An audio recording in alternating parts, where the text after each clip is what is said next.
Hello, and a massive hello to everybody. How's everybody doing? Hope everybody's having a great weekend wherever you may be, whatever you may be doing. This is 50 Pips, rocking and rolling in a free world. So, 2nd of October 2016, welcome to the last quarter of the year. Let's hope it's a good one for everybody, and let's see what we have in store for us. So, keep in mind that the week should be fairly interesting. I mean, the big things at the open are going to be one, GPB isn't going to look too pretty after, May and all the stuff that's happened over the weekend. So we would expect probably some heavy tone on GPB. And the other thing is to see what happens, as more news on Deutsche Bank will come out, et cetera, et cetera. Just a reminder, German markets are closed tomorrow. So again, we do have a couple of bank holidays. Chinese are off on holiday too, but we do have an awful lot of GPB data this week too. So that should be fairly interesting. We've got a lot of US data points, really, with the most interesting being non-farm payroll at the end of the week. And it's really, that's all we're trading on, right? Are the numbers going to be good? Is that going to mean rate hike in December? And is that going to mean, strong dollar, bonds down, et cetera, et cetera. And again, the other thing to keep an eye out for this week is the RBA, which should be fairly interesting. So we'll see what happens. So the first thing here, bonds particularly interesting for us so far. They're behaving quite nicely. As we said, we have this puke back down, right, off what we consider to be a major swing high. Right here, we said if we get traction to the downside, we'd expect to see 162.50s come into play. If not, the healthy move would be to see a retracement right back into the confluence of this two moving averages, number one. Number two, this strong previous resistance that should act as resistance again. And number three, the descending trend line. So a lot of confluence in this zone. So watch this. If these highs hold into the week, right, no daily close above this area, we would expect the market to try and take stab lower. It might not go in a straight line, as healthy markets don't only move in a straight line, but we'd expect especially day closes below this level to put those 162.40s, 160.50s back into play, and also the bigger picture. So you can go back on some of the other weekly outlooks when we talk about the bigger picture in bonds. Now, what's going on here? What's going to be particularly interesting? I'm going to try to go a bit quicker, go through some more charts again this week. Keep an eye on Deutsche Bank. Again, it's all about the 10 mark. Fairly classical. We got a right clip below the 10s back into single digits. Again, this is the German one. Got a lot of people caught short, bam, rip on all this news. This is trading on headline risk, right? So really very little edge. But in terms of risk sentiment, this is really something you want to keep an eye out for, right? Pressure back on.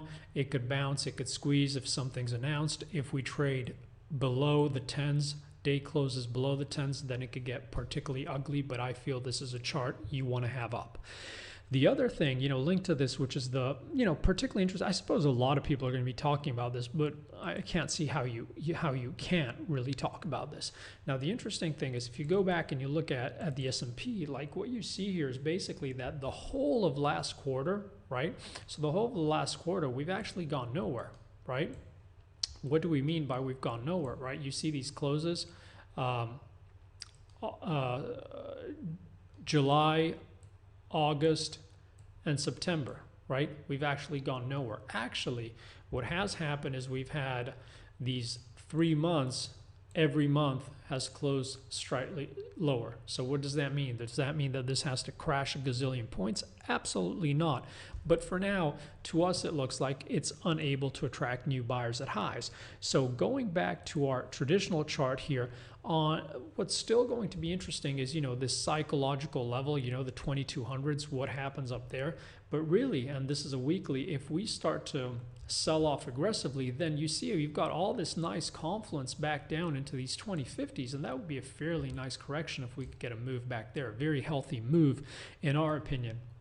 Now, as we said, just because every month we've closed lower, it doesn't mean it has to crash. But what it does mean is most likely we're getting ready for some kind of move. What are the chances to see October, November, December close another 3 months? Exactly, pretty much, very slim. So right here, as usual, no big change. To the upside, the risk is the market trying to go and rip up and take out the 2200s, right? And to the downside, we feel a healthy correction, even possibly back into the 2050s, is in play. If you look at it on daily here, we're stuck inside this chop zone, inside the 50 and the 100 DMAs, right? If you look at it on the 1 hour, you saw a very nice fake out, into quarter end, month end flows here. It'll be interesting to see how we trade into the open. But again, going into the week on a shorter term view, 2133s is still our pivotal mark to the upside. Bull bear line 2165, to the downside 2100. On aggressive selling, first target for us is 2050s. On a rib higher, those 2200s attract. Fairly nice action. We'll have to see what happens there. Gold, we were talking about shorts here. This descending trend line holding, and we're looking for a move back into here. We're flat on all of our positions. Right here, we'll have to see how we trade. But again, it's also very, very choppy. All things being equal, doesn't mean that this can't sell off, but you have to respect this kind of support zone here. So for us, unless we start to get daily closes below the 1300, we consider this whole 1350 into 1300 a potential bounce zone. To us, it's getting less and less interesting to try and play this kind of action on this wedge or on this triangle, whatever you want to call it, because it's getting tighter and tighter. But again, our range is still, in terms of broader levels to watch, 1350 and 1300. And unless we get daily closes outside, much to do about nothing, right? Much to do about nothing. And since that wedge is tightening, less and less intraday opportunities as far as we're concerned.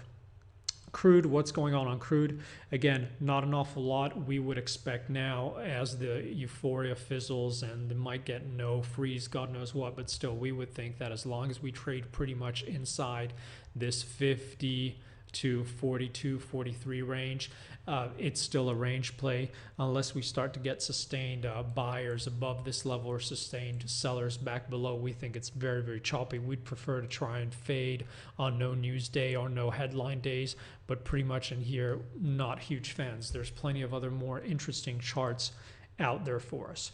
Aussie, as we've got that RBA rate decision here, what's interesting is you see how we're trying to call here. Now, nobody's expecting anything out of the RBA, so I think the possible surprise is either a cut, nobody's pretty much pricing that in, or talk, starting to hint to the fact that they're going to want to cut, which nobody's pricing in. So therefore the risk would be to the downside, not to the upside. Now, as we trade in this kind of formation, and if we trade in low liquidity chop, it's going to be very, very tempting for the market to take out as many weak shorts and cause as much pain as it can above that level. So don't be surprised if you try to rip higher. But as far as we're concerned, even from a bigger picture, right, this whole area is formidable resistance, and probably from a bigger structural point, there'd be a lot of sellers into that zone. And even if you want to look at a slightly tighter zone, we'd still expect to see sellers coming into this zone. And unless we get daily closes back above here, we'd still favor to try and play for some kind of a move back here into these two moving averages, or at least that's the way we're looking at the chart, okay? Kiwi, you can go back on the previous outlook. We discussed this in a lot more detail, but anyway, no change. 72.70s pivotal for Momo and flows, daily close above below. Watch this area where we fail to get daily closes above. If we start to get Momo above here, we could try and take stabs above there, but we still think that the path of least resistance here is lower. We're positioned low for lower. Let's see what happens. Again, we could see a lot of wheeling and dealing there. Euro, not a lot of interest for us. As we said, you can make a case to the bear side. You can make a case for the bull side.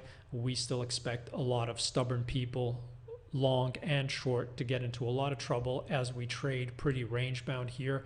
And unless we get daily closes above or below, it's just weak hands getting slapped around inside this range. So not an awful lot of interest. Watch Deutsche Bank. Watch what happens, watch the risk on, risk off. Let's see what's happening. And again, as we said, this is our least favorite short if you're trying to play for dollar strength. Again, we discussed that in detail in some previous sessions. Yen, a lot of nice chances to try and scalp this to the upside. Again, as we said, we don't know what's going to happen, but we have to respect this kind of basing pattern, this kind of support. So we think, especially as we were trading in the 100, the risk reward, the asymmetric risk reward, the opportunity was to trade this to the upside, either for 103s or 105s, not to get short in the hole into the 100. Now, keep in mind, it's all about US data and what's happening out of Deutsche Bank. But if we put Deutsche Bank on the side, you know, if US data is really good and we start to cement this rate hike, then, you know, you'd expect this to try and ramp up to the 103s. If the US data really disappoints, don't be surprised to see the market repeatedly trying to take out longs at these levels. You'll see a lot of pressure come back into that. So I think that's, oh, again, yeah, and cable, you know, expect this to trade a little bit heavy into the open after, you know, all the stuff that's come out today.